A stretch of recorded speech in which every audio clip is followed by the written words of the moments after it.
Good morning. Welcome to the 2024 Retina UK Annual Conference. I'm Rawden Osborne-Lewis, one of your hosts for today. It's wonderful to have you with us, whether you're in person or joining us online. I wanted to start off today by saying thank you to our sponsors, Johnson & Johnson and Ocuvision, whose contribution has made this conference possible. Before we get started, I just need to cover a few housekeeping points, some of which won't apply to our remote attendees. So if you're joining from home, please just bear with me for a few minutes. We're not expecting a fire drill today, so if the alarm does go off, please exit the hotel through the nearest exit. The assembly point is up the ramp as you just came in, at the side of the hotel. Retina UK staff and Pendulum staff will be there to guide you. Kelly, our photographer, will be capturing moments throughout the day. If you prefer not to have your photo taken, please do come and find me or grab my attention throughout the sessions, and then I will let our photographer know. If you change your mind throughout the day, again, just come and find me and I will let her know. You may have already noticed, as you were arriving this morning, that we are using NaviLens this year for signage. It's free and easy to use. Setting up is simple. Just head to the NaviLens website and press download now. When your app is open, hold your phone near the NaviLens icon and the capture will capture the tag, the camera will capture it and give the information that's provided on it, as well as vocal instructions. We have quite a few dotted around the conference space. You may have seen them as you came in, such as exhibition area, the registration desk, lifts, and also the toilets. They are accessed just as you come out of this room and take a right before you get to the exhibition space where you had your refreshments this morning. They're directly on your left. There you will find male and female and accessible toilets. Refreshments are available throughout the day, so throughout the breaks and lunch in the exhibition space, which again, as you exit this room, take a right and follow around the corner and it'll take you directly there. Pendulum and Retina UK staff will be on hand to help with handing out this. In this room, you'll also find exhibition stands, so please do take some time to visit the exhibition stands during the breaks. There's complimentary Wi-Fi available by pressing Pendulum Guest and creating a guest account. We encourage you to share your thoughts about the conference on social media using the hashtag Retina UK Conf 24 and tagging Retina UK. Our social media handles were displayed at the beginning as you were entering, but they're all just named at Retina UK too. Please do share your thoughts and highlights throughout the day and after the event also. We welcome your questions throughout the day. For in-person attendees, you can raise your hand during the Q&A sessions and we'll bring a microphone to you. We also have some cards that are on the desk right at the back where Matt is sitting. He's waving his arms behind right now. And if throughout the day you want to write a question, he has a box you can put them in and then we can make sure we get them answered for you. For our online participants, please use the Q&A section rather than the chat function to submit your questions, and our team will relay them for you. You can put your questions through to the Q&A throughout the session, so don't feel like you have to wait till the end. Throughout the day, and we'll get them for you. We are also joined today by Lynn and Cheryl, who will be providing sign language interpretation just to my right. When asking questions, please speak clearly and concisely so they can be interpreted. Now for some housekeeping for our wonderful guide dogs in the room. Should they need to spend, the doors have been opened at the back of the exhibition space. So just as you entered, if you go directly to your left past the tea and coffee, those doors are open for the dogs to spend. Throughout the sessions, if you find that your dog needs to go out, Retina UK staff are more than happy to do this. Just raise your hand and we will come and grab them for you. Finally, a huge thank you to the incredible Retina UK staff and volunteers who have worked hard behind the scenes and are here to support today's event. Without them, this conference really wouldn't have been possible. They are here to help make your day as enjoyable and comfortable as possible. So please don't hesitate to let them know how we can support you, and that includes guiding. Thank you again for being here. Enjoy the day and don't hesitate to ask lots of questions. Now it's my pleasure to introduce and welcome to the stage Retina UK CEO Tina Garvey. Let's give her a warm welcome.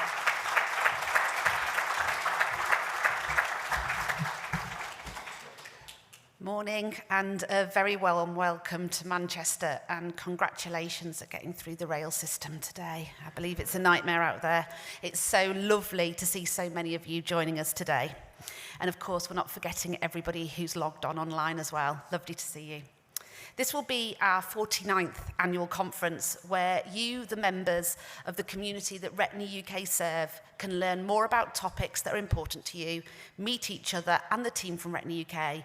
It's always been a very special day every year, so really warm welcome from the team. Yesterday, we had over 360 professionals join us to learn more about the conditions and how they are best placed to support you in whichever way they come into contact with you and your families. Extensive engagement led us to produce an accurate, peer-reviewed pack of information specifically for professional use. So whenever you come into contact with professionals, be it in clinic, in a rehab setting, or even locally, they will have the very best information on your conditions to hand. In 2024, we've increased our research projects to 10 live projects, and we are pushing further for more growth in programme funding in 2025, with innovation and translation into treatments being the clear themes. Despite challenging fundraising environments and added pressures on you, the community, Retina UK continues to grow, both funding and supporting the search of treatments and providing timely information, support and involvement to you, our community. We heavily rely on your feedback and guidance and have developed and executed projects specifically based on what you, the community, have requested, including Unlock Genetics, which is an online resource informing the community on the importance of genetic testing and counselling and how to access. Discover Wellbeing, which is an online resource to support the maintenance of positive wellbeing and mental health. As well as these, we've had a huge growth in the development of our helpline support service and massive growth in our local support groups, numbering 81 meetings in 2024 so far, and that's a 79% increase in registrations from 2022. We've also had the advent of online specialist interest groups in subjects such as technology, the Gent support group, travel, home and garden, and they've all been incredibly popular. Having listened to you, we have a fantastic lineup for you today. Denise, Bhavini and Helen will be talking you through the information needed to support living your best life wherever you are on your journey and covering all aspects of the eye care support pathway and what it actually means to you in reality. And this will be followed by members of our amazing community going deeper into how Retina UK's support services have improved their health and well-being. Later on today, our research segment will be looking at the future of retinal research, and the very accomplished and lovely Professor Black will be giving you an exciting update into where we are in the search for treatments. And then you're going to have an opportunity, as Lauren pointed out, to ask questions of our expert panel. Like Lauren, I would like to thank our sponsors, Johnson & Johnson and Ocuvision, and the exhibitors who enhance the experience here so much. So please do take time to visit the stands in your break. Also, to let you know, we have some of Retina UK's trustees here today. We have Ashley Grist, who is our treasurer, and we have Colin MacArthur. If you would like to say hello, please grab any member of staff and we can introduce you. All of this, as Lauren says, is not possible without the involvement, energy, skill and determination of our volunteers, which run into the hundreds and hundreds. Those who support our helpline and information services, they help us with administration, they help us with events like these, support groups, and on our board of trustees, they help shape our future and our strategy. And I'm delighted to welcome a number of our volunteers here today. They are wearing yellow lanyards, so please say hello and ask for a member of staff to introduce you. We are so incredibly grateful for these generous, motivated and knowledgeable people, and our appreciation is reflected by a 100% satisfaction rate from our volunteer body. I'd also like to extend my heartfelt thanks to the incredible hard-working staff at Retina UK, in which we now have a 33% lived experience representation. We are an incredibly small team and they produce incredible results, and today is a fantastic example of this. So in case I don't say it often enough, thank you team, I really do appreciate you. The trustees and I maintain our vision of a choice of treatments in the future and service to the community, And this is going to be reflected in our third Insight survey, and it's been undertaken in spring 2025. So please look out for your opportunity to feedback. It is how we base our services in the future.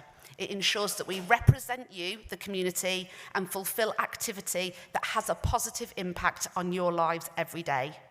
Please have the most amazing day today. The rest of the team and I look forward to not only hearing the amazing speakers, but meeting as many of you as possible. Have a great day. Thank you.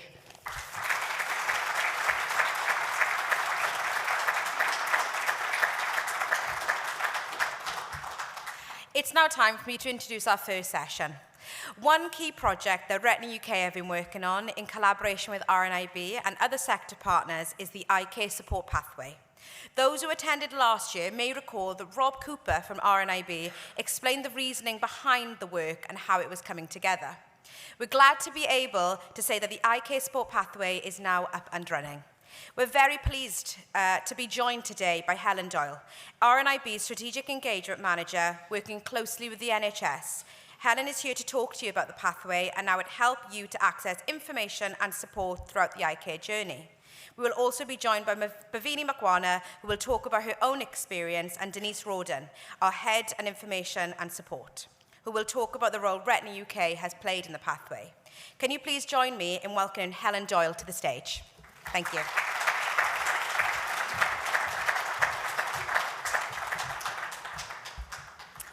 Thank you so much, Lauren, and thank you, Retina UK. Good morning, everyone. It's absolutely brilliant to see so many of you here this morning. Before I tell you a little bit about the eye care support pathway, I just wanted to give a little bit of information about how it all started. So, almost 3 years ago, RNIB held an event with key organisations working in eye care, and one of the main areas of discussion was the aim of ensuring that in the future, there would be no diagnosis of an eye condition without also the offer of support. At that event, speakers from across the sector, from the NHS, from the Royal College of Ophthalmology and other sector bodies, they talked about the following: that the needs of patients need to be built in to the design of services, that unless something changes, nothing will change, and that we have to believe a change is possible, that nothing can be done without hope and confidence, and that we need to be determined, courageous and bold. We took that message away and recognised that we could play a role in bringing together organisations across the sector to work together to produce an eye care support pathway to enable better support for adults with eye care needs to be consistently delivered across the UK. We engaged with more than 500 people with lived experience. I have to say, Retina UK were absolutely brilliant in supporting us with that, and there might be some of you in the room today that I actually spoke to, because I did attend some of the online groups and spoke to people and got your experiences and your views. So I'd really like to thank Retina UK and everyone who contributed to that. We consulted with 50 professionals across the sector, and 30 of our leading eye care bodies were represented. So the message really is the eye care support pathway is firmly rooted in people's experience of living with eye care needs or working with and supporting people with eye care needs. During the research and the consultations and the development of the pathway, we found the following: navigating services can be complex and confusing for people. Support is not person-centred. There are no formal links to support services. Support that does exist is not always consistently offered to people. Often communications are inaccessible, so letters and communication from hospitals and social care can sometimes be inaccessible. That waiting can cause stress and worry for people, and that at diagnosis there is an emotional impact which isn't always addressed. Overall, we identified 109 potential problems that people with eye care needs and or sight loss were experiencing. As I said, many people with inherited sight loss and retinal conditions were involved in the consultation work, and they had specific feedback and highlighted particular support requirements for people living with these conditions. For example, one person spoke of first being told of their suspected eye condition, so I'm going to quote from what she said. "It was a very traumatic experience because I'm being told something is wrong, you need to be referred to the hospital. But there was no clear information. it does have a profound impact on your mental health. It's not knowing where to go. I think you just want information so you can find out what is going to happen to you. You're kind of thrown in at the deep end of something's wrong and not given anything else from that, so you have no one to talk to. You don't really know what you're dealing with, and that has a profound impact. And I think that can be traumatizing for many people. Other people with inherited sight loss talked about the importance of support at diagnosis and the value of peer support. So somebody else said, face-to-face support with others in similar situations is really important. I didn't know anyone with an eye condition previously. Connecting with others has given me more confidence. I have learnt through examples of how other people tackle various issues. When first diagnosed, people need information and support, and maybe counselling to help them prepare. It would be useful to talk to people who have already been through it and are living well to show it can be done. People need to prepare and get ready for what is to come. And somebody else said peer support groups help people who are in that black hole and have had the rug pulled from out of their feet. And we know that Retina UK, those peer support groups that are run are absolutely vital, and they do that really, really well. People with inherited sight loss and retinal conditions are also specifically referenced the need for genetic testing and access to research or clinical trials which may be relevant for their condition.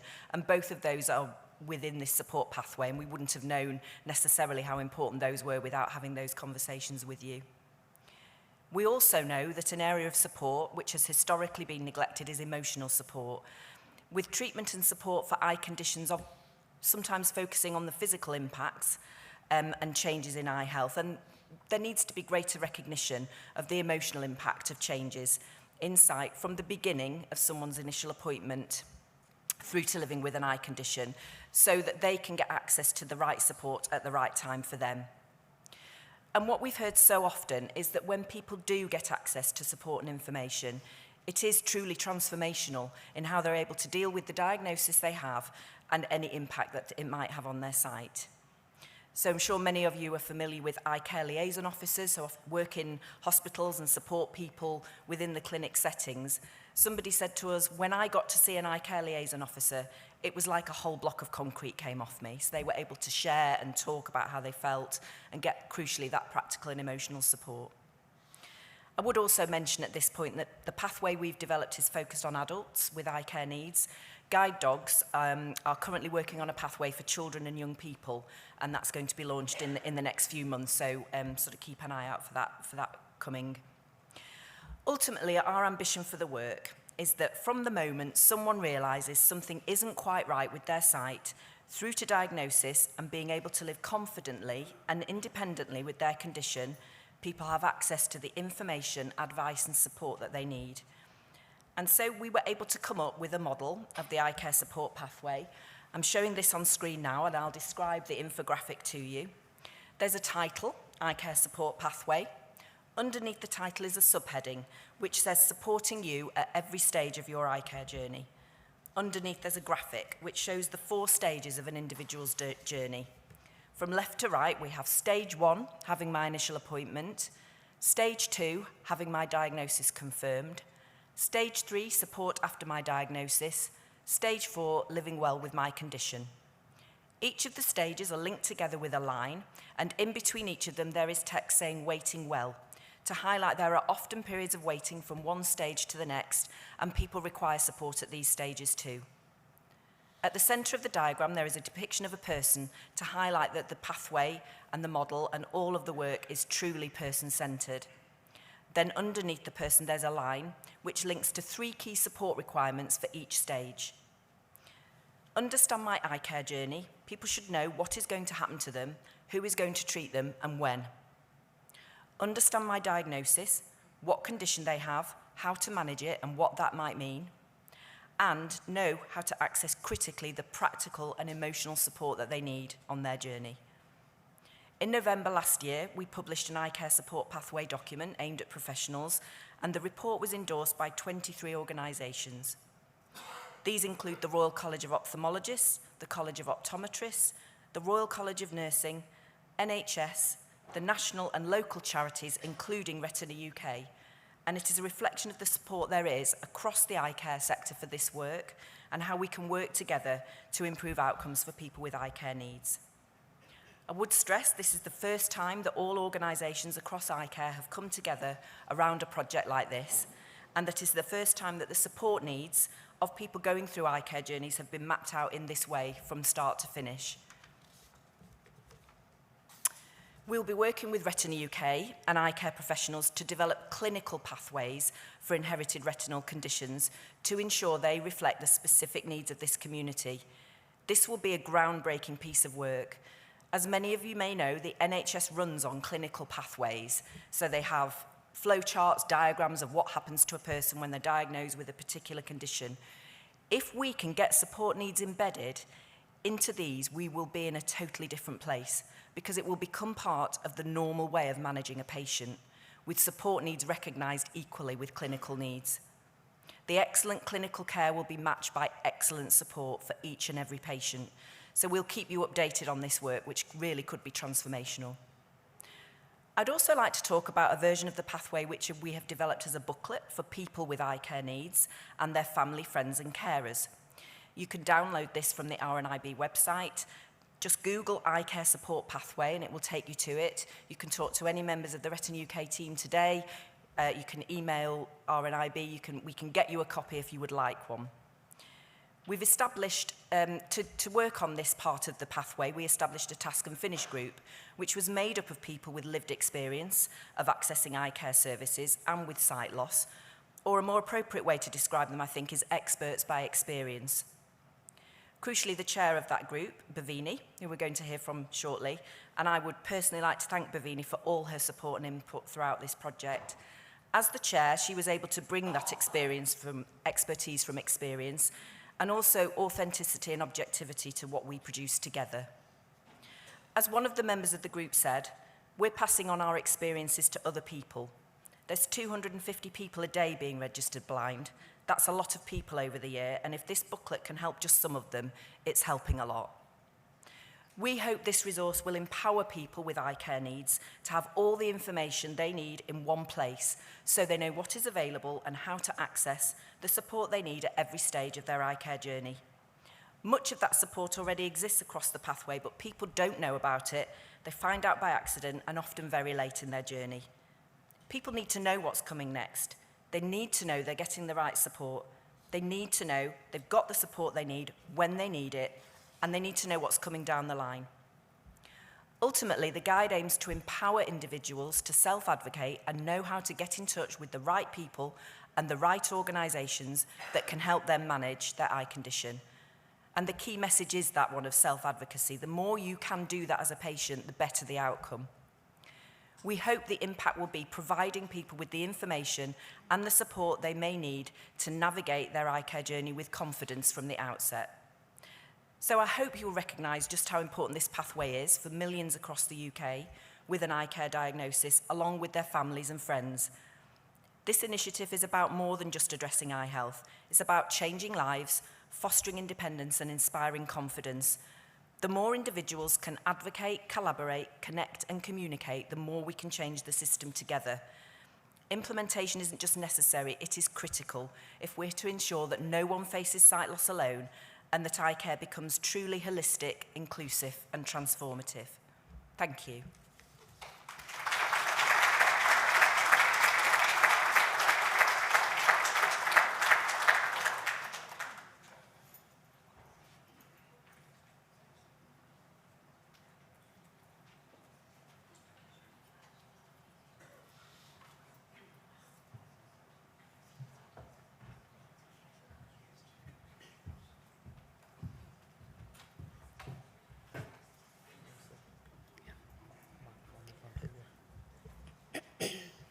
Morning, everyone.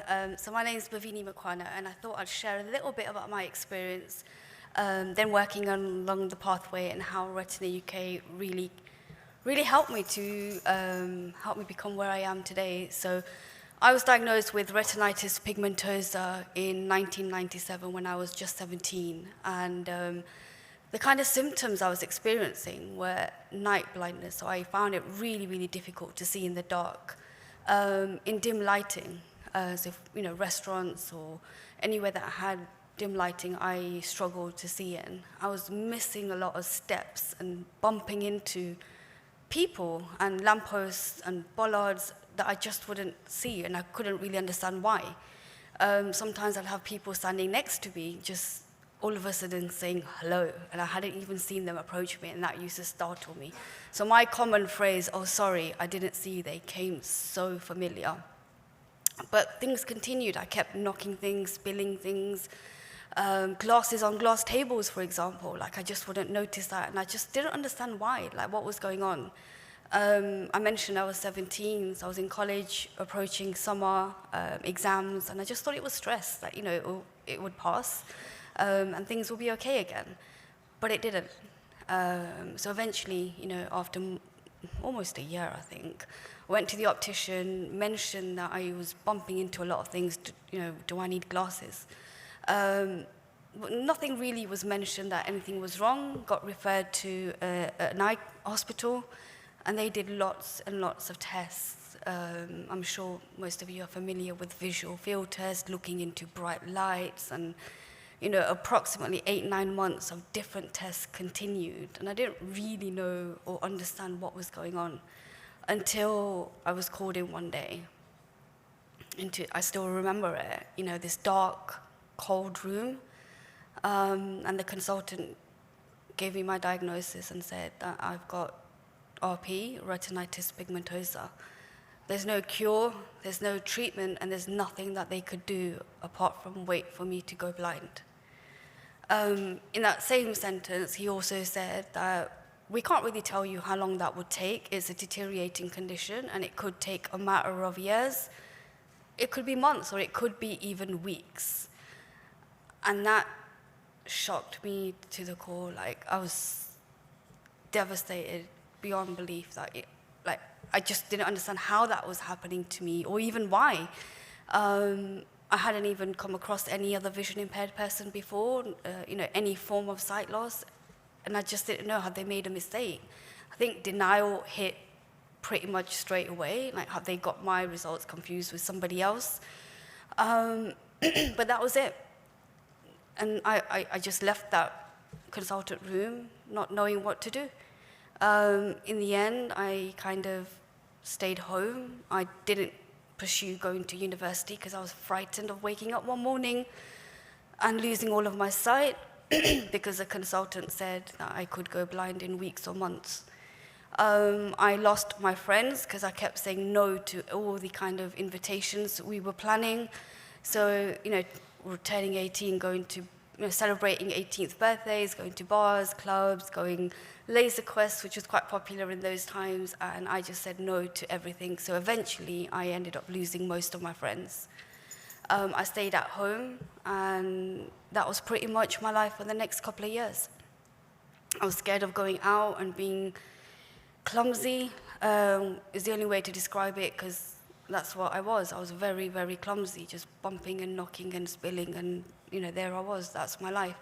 My mom tried her best to get me out, and we had a deal that if she was coming out with me, that's the only time I would leave. And she did do her best to get me out as much as I can, but the reason I'm sharing that is because we talked about the pathway and having your diagnosis confirmed. Well, that was my diagnosis confirmed, and that was almost 27 years ago, and that still stays with me, the diagnosis that I received. There was no signposting to any service, any local society, any resource, no ECLO, no rehab. I knew nothing. I absolutely knew nothing, and that continued for 14, 15 years. Eventually, I did get married. I've got 2 children, but again, I struggled with that. You know, I moved to London, so a new town, coming to learn my new surroundings. Being a parent, you know, I struggled with how to do things, but I made it work in my own way.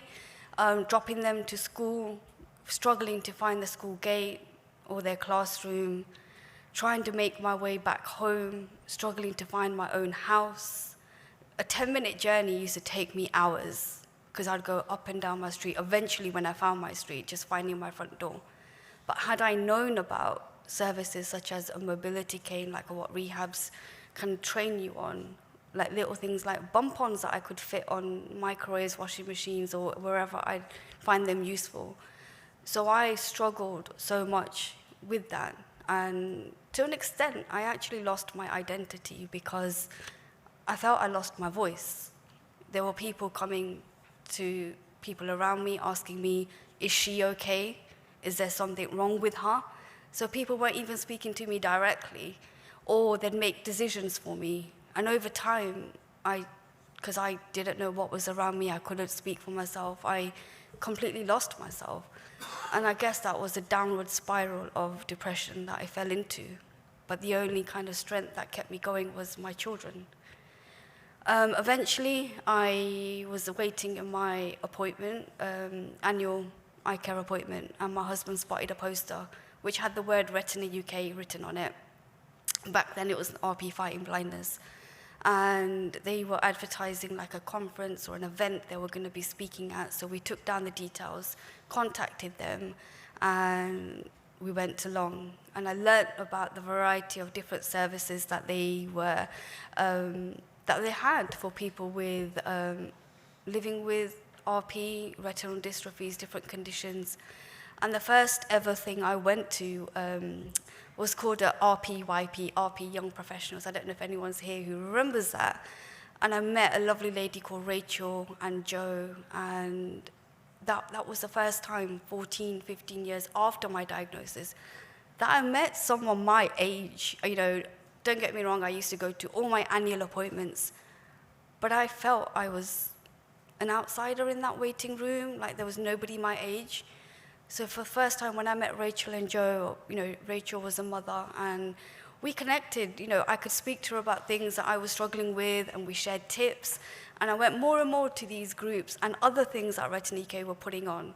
And I met more people, and I finally felt I belonged. I felt understood, and I felt I could breathe again. Like this is okay, it's not so bad. I was led to believe going blind would be the worst thing. Like, I wouldn't be able to work again. I wouldn't be able to be a parent, have a relationship.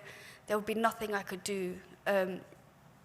I had a dream, and of driving, and one of my dreams was to have a red Lamborghini. And I thought I'd never be able to drive again, and that dream would be shattered. But actually, because of the peer support and the people that I met and the things that we were sharing, I learned about blind driving experiences. And I did get to drive a Lamborghini. And I learned about so much stuff that vision impaired people can work. And, things like access to work, hobbies and interests, there's different adaptations out there that we can do just as much things as sighted people. But I didn't know any of that. So, I just want to share that, because of the support Retina UK provided me and the groups, it gave me confidence. It gave me my life back. It helped me, and I wanted to give back. So I started volunteering on the helpline. I then became the ambassador. Now I run their London and South East group. I've got a full-time job, and I chair and founded BAME Vision, and I've got lots of hobbies and interests. I love going to the theatre, and I learned about audio description. So there's so many things I can enjoy being vision impaired. So, I just want to, you're going to hear about the next session about all the things that Retina UK do, and I just want to share that, this pathway is so important because I didn't have that information. And I'm going to use the word suffered because I think I did suffer, because I didn't know about the things that are available.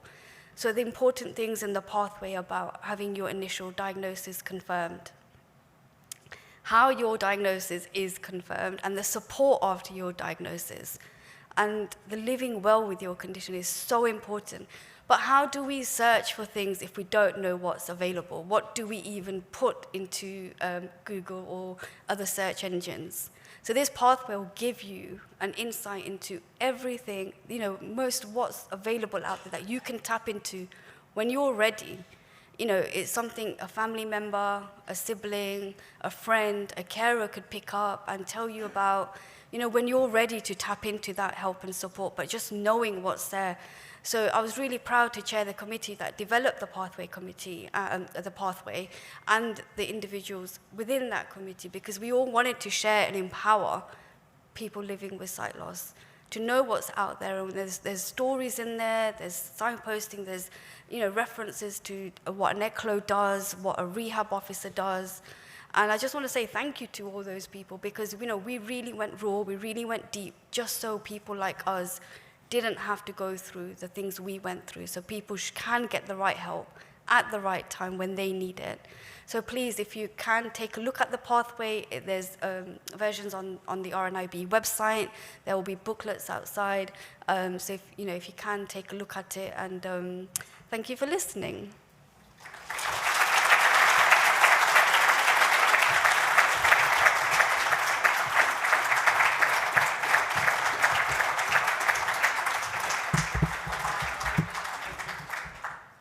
Thank you, Bhavini.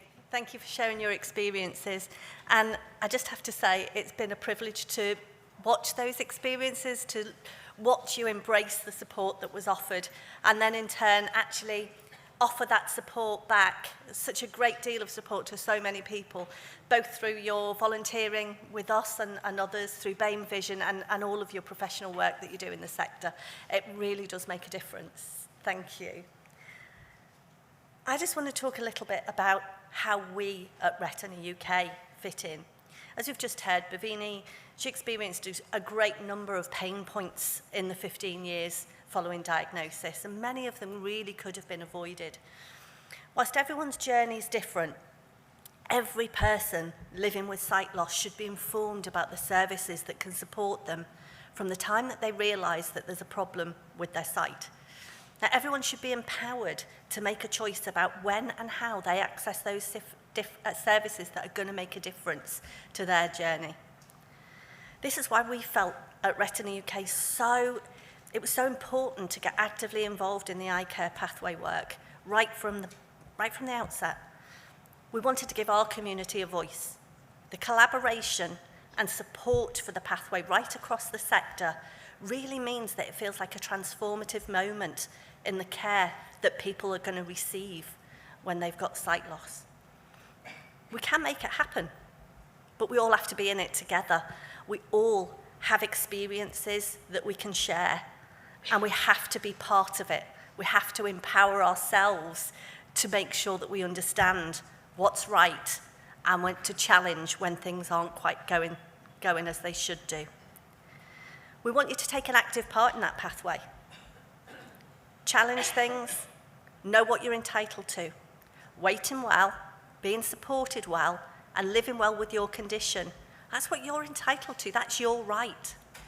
So how can we at Retina UK, how can we support the pathway? What do we actually do? Well, firstly, that's by working really closely with sight loss professional colleagues right across the sector. Yesterday, we held our professionals conference, and we were joined by over 350 professionals, either here in Manchester with us or online. That's a great number. We were really pleased with the support that we received. They heard about the work that we do, the support that we offer, the difference that we make. We provided them with information packs to support them when they're talking to families affected by our conditions. This year, we've done presentations, webinars, seminars, and we've networked our butts off with the professional community. It's important that you know about the services that we offer and that they do, so they can talk to families that are newly diagnosed or that they meet throughout their journey. Now, we exist for two purposes. One is the hope for tomorrow, by raising funds for medical research that will one day lead to treatments, and support for today. Every single day is precious. We don't want you to waste those days. We want you to live the life that you choose, confidently and independently, whatever that looks like for each of you. At Retina UK, we're able to focus all of our efforts specifically on those living with inherited progressive sight loss. We've got a wealth of experience and insight, thanks to you, working closely with affected families through focus groups, insight surveys, talking to our service users, and through our lived experience panel. And we use this to drive the charity forward. Your voice, your say, makes a difference. You tell us what you want and what you need, and we do our best to deliver. As we develop these services, we keep in mind the 5 stages of sight loss and where people might actually be on that journey when they contact us. Now, these stages of sight loss were actually developed by Dr. Mary Thurston. Now, she's the lead lecturer in counselling at Abertay University in Scotland, but she's also herself living with RP. I'm sure most of you will relate to these. The first one is the diagnosis stage, of course. Now, family history of our conditions might mean that this is something that you've been aware of for many, many years, and something maybe that's been feared, a diagnosis that might come your way. For others, they might not be aware of any family history, and the diagnosis can come as a complete shock. But either way, it's a really challenging time for people. Emotionally, it's really, really difficult, as we heard from Bhavini. But what we do know is if that's not handled well, it's going to stay with people for many, many years. It can have really long-lasting impacts. It's a time when people really need to know that they're not alone. A place to ask questions, because that doesn't always come to you when you're in that consultation room. It can come to you later once you're home and all of these thoughts are going through your head. You need to know where to contact for good, reliable information. And to share your anxieties when they get too much. They shouldn't be bottled up. The next stage is keep calm and carry on. Now, sometimes this comes earlier. Bhavini spoke about she went straight into denial. People really want things to stay as they are for as long as possible. They don't want what they're hearing to be right. With progressive condition, the vision might not actually be impacted yet. You might not have noticed a difference in terms of what you're actually seeing. Or maybe you do, but actually you decide to hide that and not share it, even with those closest to you. And then comes a point of impact. Now, this is a really challenging stage, but there's no getting away from it. It's when the sight loss has progressed to a point where it's actually impacting your daily life. It could be anything. It could be losing confidence going out, particularly at night. It could be you starting to struggle reading. It could be, you're worried about your job. Are you able to continue doing that? It could be losing your driving license. It doesn't matter what that impact is. It can have a massive emotional and practical impact on your life. It's a really challenging time, but we do know that the peer-to-peer support can make a massive difference in helping people move to the next stage. And that's coming out. And that's when people start to engage with and adapt to their sight loss. It's perhaps when they feel ready to start maybe using some low vision aids, possibly even considering mobility training. It's when you feel more able to pick up the phone and engage with some of the services that you realise actually may be able to help, which hopefully leads you to a new normal. And that's readjusting to the changes, adapting, regaining confidence, learning to live your life confidently and independently again. Everyone in this room knows with a progressive condition, it's not a linear process. These things, these stages are going to come time and again as sight loss changes, as your vision deteriorates and changes, these impacts. And it doesn't mean that you go through every stage, it can jump from one to the other.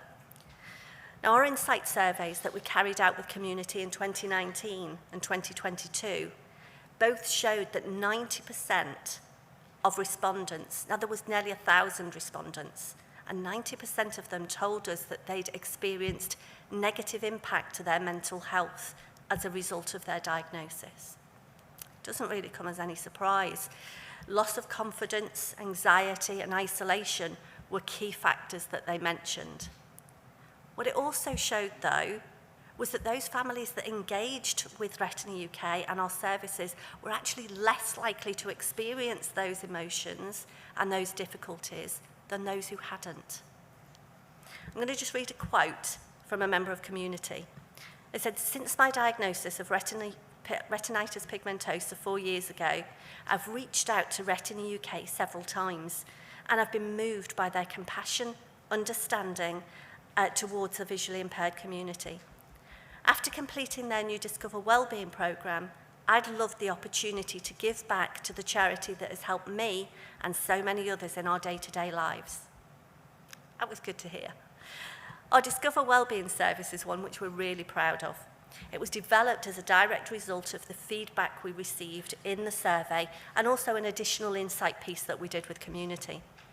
Now, Helen mentioned the importance of emotional support and that during their consultations with community, someone actually said people need to prepare and get ready for what's to come. Now, that hits the nail on the head. Discover Wellbeing isn't counselling. What it is an early intervention to help people manage their well-being and mental health as they face the challenges that lie ahead. For the courses that Discover Wellbeing provide people with knowledge, tools, and the support they need to be more aware of their emotional health, but the practical skills to maintain positive well-being at those difficult times. It really aims to encourage open conversations about the emotional health alongside your physical impacts of living with sight loss. Now, Helen also mentioned that people with inherited conditions specifically referenced the need for genetic testing. Now, again, when we did our 2019 survey, we were told by many people that they'd never been offered a genetic test or access to genetic counselling, particularly if they were diagnosed some time ago. Even of those who knew about it, lots of them thought that they weren't eligible or it wasn't really relevant to them. Now, this is a free NHS service that can help people with a diagnosis get that diagnosis confirmed, exactly what it is, better understand your condition, and perhaps even be able to answer questions about why you're affected. We developed the Unlock Genetics resource, which provides easy-to-follow information to help you understand what it is, the benefits, but also the limitations of the service and how you access it. It can help you to make a decision whether that service is right for you or not. You should be the ones making the decision, not anybody else, by withholding information. But one thing's apparent whenever we talk to our community is your desire to connect with other people with the same or a similar condition, people who can relate to you, who understand you, people who belong to the same tribe. At every point along the pathway, people tell us that they want to connect. Now, our peer-to-peer support services are a vital part of the offering we have at Retina UK. Our helpline, our talk and support service, our local groups, whether that's in person or online, they all offer that connection with others that are experiencing similar anxieties and struggles or have done in the past, people you can share your feelings with without the need to explain everything, without the need to worry friends and family. They provide a safe space where they can share hints, tips, coping strategies, a place where you feel that you're not alone. Now, a lovely young chap who's relatively new to us quoted just a couple of weeks ago, Retina UK has changed my life after contacting them for support due to me battling depression. I needed a community that understood me and my inherited sight loss. This community has now been found. Advice and real understanding are two things that peer groups have given me a true sense of belonging. That was great to hear. You're going to hear lots more about the benefits of our peer group services after our break from our lived experience panel. They are far more qualified to talk about that than I am, so I'm going to leave them to it. But our services aren't just for when you're struggling or anxious. It's about bringing people together. It's about talking to people with the same interests and hobbies, figuring out how you can continue to do them. Getting a diagnosis or your sight changing doesn't mean that you have to stop everything that you love. If there's something that you're interested in or you want to know more about, chances are we can put you in touch with someone. Want to get to grips with tech? Interested in what's new out there? What apps people find interesting and useful? Our Talking Tech group, that's absolutely for you. The knowledge within that group is amazing, and everybody is happy to answer each other's questions and offer guidance and support. You haven't got to be a tech geek to attend. Our Talking Travel group, they chat about everything, getting about in your own local area or further afield in unfamiliar places. Who doesn't like talking about holidays? And we're just launching our Young Adults group, bringing together the 18 to 30-year-olds, a group of 4 young people shaped by young people, focusing on the issues, challenges and achievements that are important to them. We never forget about the wider family. We're here to support all of the family members, not just those people who are directly affected. We're looking at setting up a parents group as well soon. As a parent, hearing that your child has a diagnosis of inherited progressive sight loss can be devastating. The emotions can feel overwhelming. And we're developing a support group just for them, a safe space to offload your anxieties, but importantly to learn together and share experiences and support each other. We want to make sure that that support will be shaped and guided by parents, telling us what they need, what's going to help them to empower their youngsters to live their best lives. Now, many of our families, they've got an eye on the future for their children and following generations. And a key part of what we do is funding medical research into inherited retinal conditions. We're passionate about facilitating engagement between our community and researchers. We keep our community updated on condition-specific research through our newsletters, webinars. This afternoon, you are going to hear some great speakers getting the latest information about medical research. And our lived experience panel, you can get involved with, and it enables you to have a voice to represent our community through activities like focus groups, surveys, and research projects. But there's other ways you can get involved as well. That's through volunteering. We've got loads of our team in here today, or through fundraising activities. All of these things bring our community together. It's all about a common purpose. Whether you're running a local group or running a marathon, it's a way to connect each other, raise awareness, and be part of the team that's working towards a common goal. I know that there are people in here, in this room, who took part in our very first Sahara trek about 15 years ago. The fun memories and friendships that were built on that trip have lasted all this time. Our Sahara trek is actually back next year. James has reintroduced it. If anybody is mad enough to think that this is a challenge for them, and talk to the guys that have done it before because they'll tell you how amazing it is, speak to James on the fundraising stand. He'd love to hear from you. If you're interested in fundraising, Sadie is also around today. She'd love to hear from you. We're always looking for people to join our team. We're a really friendly bunch. If you haven't spoken to us, please come and have a chat. Importantly, if any of you feel that you want to know more about the services, that you want to access anything that you hear today, please do make sure that you speak to one of the team. From waiting well, pre-diagnosis, through to supporting families after diagnosis and through each change in vision, Retina UK is here to help and support you to live well with your condition. Thank you.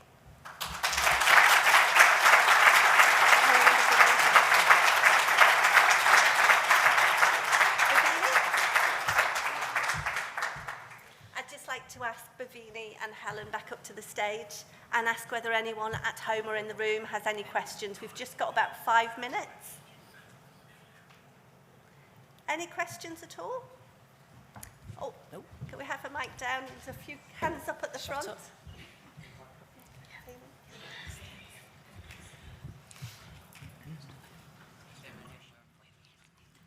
Hello, my name is Kester Wolf. I'm from down around London ways. Really excited about the Living Well pathway. I was just interested to hear on whether it has any sights on comorbidity, of course, which is very common in sight loss. That's for you. Yeah, that's a really great question, and yes is the short answer. So when we were running the task and finish group sessions with Bhavini chairing them, that came through really strongly. So there were people in that group who also had diabetes, who had other conditions. We talked a lot about stroke, and that actually quite often the impact on sight when you're diagnosed with another condition can be lost. So I think we're going to kind of regroup a little bit now we've launched the patient version, and we're going to think about those next steps and how we ensure that it covers other conditions. So I know one of the members of the group is already out talking at all the diabetes conferences and taking copies of the pathway. So she's blazing a trail herself on that, but we are definitely going to be looking at that. So yeah, it's a really great question. Thank you. Thank you. If it's okay, I'm going to see if there's any questions from home, only because we're going to a break after this. So if anybody's got questions that we can't answer in the room, please come and see us on the stands because we're around at break time. Is there anything at all from home? So we've just had somebody ask where they can get hold of the book, so the patient version, Helen. Yeah, so it is available on the RNIB website. I think Retina UK will have a link on their website as well. So just go to either of those places, or you can ring either helpline and we can get copies sent out in whatever format you would like. Okay, I think we've got time for one more question. Yeah, in the room. I was just going to add, just for the benefit of Rebecca and anybody at home, we will send it out post-event as well with the delegate information. Thanks, Matt. Okay. Good morning. My name's Colin. My question is for Helen, for RNIB. Well done on the work so far on the pathway. My question would be, is that going to be rolled out right across the UK, Scotland, England, Ireland and Wales? Yeah. Thank you, Colin. Yep, another great question. Yes, we are working across all the UK nations. So my job is focused on England, so we work very closely with NHS England. The National Clinical Director for Eye Care, Louisa Wickham, has sent a letter out supporting the work, so we're doing a lot in England at that level. But my colleagues in each of the other UK nations are also working with their respective governments as well. They're taking what we've developed and they're making it appropriate for each of those countries. So it's absolutely a UK-wide approach, and we're working hard to make sure it's relevant in each of the UK nations. I think we have been told we're done. So if anybody in the room has any questions, please come and see us at the back. Come and see us in the stands in the other room, if that's okay. No, I think we have been asked to. More questions. Oh, more questions! Oh, more questions! Excellent. I'm misreading the signals, Matt. Hi, my name's Ruth. Generally, with the eye care support pathway, one of the concerns for my partner, who's registered blind, is the increasing need to go online or use apps for things. Does the eye care support pathway take that into consideration, particularly like a lot of, for hospital appointments, that's now online, either by text or having to go into an app? Yes, again, another great question. Yes, we do, is the short answer to that. So the pathway booklet is available in a range of formats, so large print, audio, braille, audio in a range of formats as well, so whatever you prefer, CD, MP3, maybe not a downloadable file, but we have that as well for those people that do want to access it sort of digitally. So, and we will be producing it in different languages as well. So we are trying to make sure that it's accessible for everyone and that nobody feels excluded. So I totally recognise that some people don't want to go down the digital route, and we are definitely trying to make it available for all in whichever format you prefer. I think I just want to add to the pathway. When you actually understand the pathway and what we state the key points should be that you are entitled to, one of those is to have all information come through in the format that you prefer. So again, it's about empowering you to know what to expect, what you're entitled to, and you've got a document to back up your request, your demand to get what it is that you're entitled to. So please do engage with it and know what you're entitled to. Empower yourselves, self-advocate. One more? One more. We just keep saying that, don't we? I know. We're here till 2 o'clock. I'm bothered that I'm just eating into your break time. Hello, my name is Anne Stafford. My son last year was diagnosed with adult onset vitelliform macular dystrophy. He's 33. Bhavini, you resonated with me absolutely because he has interests on the computer. He's a gamer, and also he likes to do wargaming with little soldiers. He found that when he started to look for information, everybody was twice his age. There was nobody. I would really, really love some information on where to get contacts for people with similar interests to him, because of course your gaming online is going to be affected because you can't see effectively eventually. But I do know that BAFTA gave an award either last year or the year before, when I first became aware of what goes on, and I haven't been able to find any information about this award for people with sight loss accessing gaming. Anybody got any information on that? I'd really, really love to hear it. Have you got it? I think somebody in the audience might have, yeah. I think if we put you in touch for a chat over the break, that sounds like a really good thing to do. Yeah. Okay, this is what bringing community together at events like this is exactly for. And on that note, I think it is a really good time to stop for break. Thank you, everybody, for listening.